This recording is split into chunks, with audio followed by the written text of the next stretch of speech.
Balapan selanjutnya akan berlangsung di sirkuit Ceko. Veda dan Danis akan kembali menjadi perwakilan ASEAN yang diharapkan bisa bersaing di barisan depan. Seperti biasa, fans Malaysia memberikan komentarnya untuk hasil praktis GP Ceko yang membuat Hakim Danis bisa berada di posisi pertama, sementara itu Veda berada di luar 10 besar. Seperti inilah komentar fans Malaysia. Veda layaknya hantu yang baru muncul ketika balapan berlangsung. Sesi kualifikasinya terbilang biasa saja, tetapi dia sangat cepat saat balapan. Saya setuju, posisi mulainya tidak perlu dikhawatirkan. Saat balapan tiba, ia pasti mampu mencapai barisan depan. Hasil kualifikasi bukanlah masalah besar. Saat balapan dimulai, pastikan akan bersaing di kelompok depan. Hal ini dapat dilihat dari rekam jejak balapan-balapan sebelumnya. Meskipun demikian, mereka tetap menyalahkan performa motor, padahal mampu menembus posisi 5 besar dari barisan belakang sudah membuktikan bahwa kualitas motor tersebut cukup baik. Jika motor dipaksakan terlalu cepat, mereka justru beresiko terkena diskualifikasi seperti tim Leopard. Nanti giliran mekanik yang disalahkan. Ada saja masalahnya. Lebih baik kita nikmati saja jalannya balapan dan terus mendukung sang pembalap. Para penggemarnya kini sudah mulai menyalahkan performa motor Honda.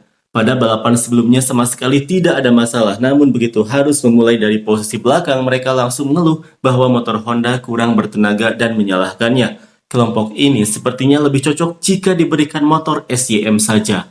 Ini adalah tim pabrikan, bukan tim sembarangan. Tampaknya mereka hanya belum menemukan setelan yang tepat untuk motor tersebut.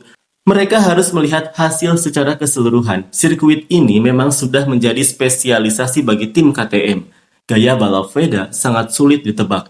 Walaupun mengawali start dari barisan belakang, ketika balapan utama dimulai, ia secara langsung mengejutkan mampu merangsek ke posisi depan. Ia terlihat begitu tenang, namun performanya saat balapan sulit diantisipasi lawan dan terbukti mampu meraih podium. Sementara itu, kualitas Hakim Danis pun semakin menonjol dan menunjukkan progres yang konsisten dari waktu ke waktu. Tentu menjadi sebuah kebanggaan jika kita bisa menyaksikan Hakim Danis dan Veda naik ke podium bersama untuk membawa nama baik regional ASEAN.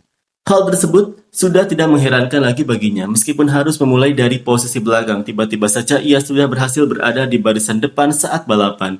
Sudah menjadi ciri khas Veda untuk tampil sebagai Sunday Boy.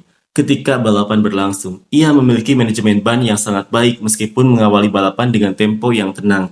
Ia selalu berhasil menembus barisan depan di lap-lap akhir. Harapannya baik Hakim Danis maupun Veda mampu menunjukkan performa terbaik mereka pada balapan mendatang. Ayo Veda, buktikan bahwa perwakilan ASEAN mampu bersaing dan menjadi yang terbaik. Mari kita saksikan bersama, ia pasti akan tampil sangat agresif pada balapan nanti. Selamat berjuang untuk Veda. Teruslah memacu performa dan melampaui batas kemampuan di lintasan. Performa Honda tampak agak tertinggal di sirkuit ini, bahkan tidak ada satupun pembalap Honda yang berhasil menembus posisi 10 besar. Veda memiliki kemampuan untuk memperbaiki posisinya secara signifikan saat balapan utama berlangsung. Saya melihat penampilan Hakim Danis tampak sangat tenang dan seolah tidak memaksakan motornya, namun ia tetap mampu mencatatkan waktu yang sangat cepat. Jika ia bisa memacu motornya secara mandiri tanpa hambatan pada balapan nanti, insya Allah ada peluang besar baginya untuk meraih podium. Semoga segala urusan dalam balapan nanti dipermudah. Aset berharga seperti mereka harus dijaga dengan sebaik-baiknya karena mereka memiliki semangat juang dan mentalitas petarung sejati. Sosok seperti inilah yang sepatutnya menjadi idola bagi generasi muda. Berkompetisi secara resmi di lintasan balap dan bukan melakukan aksi berbahaya seperti Superman di jalan raya. Ketika kalah dari Hakim Danis, mereka langsung menuduh performa motor Honda yang kurang cepat. Namun saat berhasil menang atas Hakim Danis, mereka justru sibuk memuji kehebatan keterampilan pembalap Veda. Sungguh disayangkan Veda memiliki basis penggemar dengan pola pikir standar ganda seperti itu. Hakim Danis harus tetap waspada saat balapan berlangsung. Khawatirnya demi membendung kebangkitan pembalap Asia atau Malaysia, akan ada pembalap lain yang melakukan tindakan agresif hingga memicu benturan, baik yang disengaja maupun tidak. Saya sangat berharap pada balapan utama nanti, ia tidak mengalami insiden jatuh dan berhasil meraih podium. Ia memang pembalap yang sangat berbakat. Tim-tim besar pasti sudah mulai memantau perkembangan Hakim Danis saat ini. Luar biasa, Hakim Danis berhasil memecahkan rekor putaran di menit-menit akhir sesi latihan tadi. Performa yang sangat baik dari Hakim Danis. Semoga ia bisa menjaga konsistensi ini pada sesi kualifikasi kedua besok dan terhindar dari insiden jatuh. Selain aspek keahlian individu, motivasi kuat untuk maju menjadi modal utama bagi Hakim Danis. Sinergi yang solid juga ditunjukkan oleh timnya yang berkomitmen 100% dalam memfasilitasi kebutuhan sang pembalap di lintasan. Semoga atas izinnya akhir pekan ini menjadi momentum bagi perwakilan Malaysia untuk kembali mengamankan posisi podium.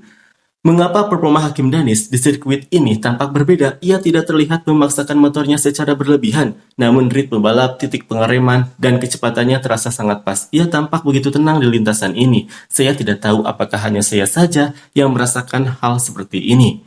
Apabila mendapatkan motor yang bertenaga serta dukungan dari tim teknis yang hebat, pembalap tentu akan lebih mudah menjalankan tugasnya untuk meraih hasil yang maksimal.